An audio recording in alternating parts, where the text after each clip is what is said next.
बहुत दिन से आप लोग इंतजार करनी है जा, और आप लोग के दिल से धन्यवाद कि आप लोग धैर्य रखनी है जा, और ई हमनी के और आप सबके धैर्य के परीक्षा चलत रहा।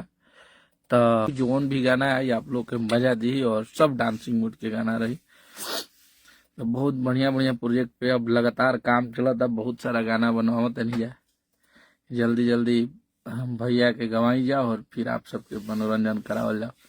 इतना प्यार मोहब्बत। फाइनली दोस्तों, भोजपुरी के दबंग स्टार खेसारी लाल यादव जी के न्यू ईयर सॉन्ग गाने के पोस्टर को आप सभी के बीच रिलीज कर दिया गया है। इसी गाने के बारे में आप सभी को बताने वाला हूं इस वीडियो में, जो वीडियो को लास्ट तक देखते रहें। और जो लोग मेरे चैनल को भी तो सब्सक्राइब नहीं किए हैं वो लोग कर लें, क्योंकि हमारे चैनल पर भोजपुरी का हर खबर सबसे पहले आता है। तो सबसे पहले आप सभी को बताना चाहता हूं भोजपुरी के दबंग स्टार खेसारी लाल यादव जी का न्यू ईयर सॉन्ग गाना, जिस गाने का नाम है मुर्गा असली। इस गाने को लिखे हैं कृष्णा बेदर्दी, संगीत दिए हैं आर एस शर्मा। गाने को गाए हैं भोजपुरी के दबंग स्टार खेसारी लाल यादव और करिश्मा कक्कर। बताया जा रहा है कि भोजपुरी के दबंग स्टार खेसारी लाल यादव जी का गाना एकदम जबरदस्त और ब्लास्ट गाना होने वाला है, जो कि ये गाना रिलीज होते ही पूरी तरह से और बवाल और धमाल मचा के रख देगा। खेसारी लाल यादव जी के इस जबरदस्त गाने को आप सभी के बीच रिलीज किया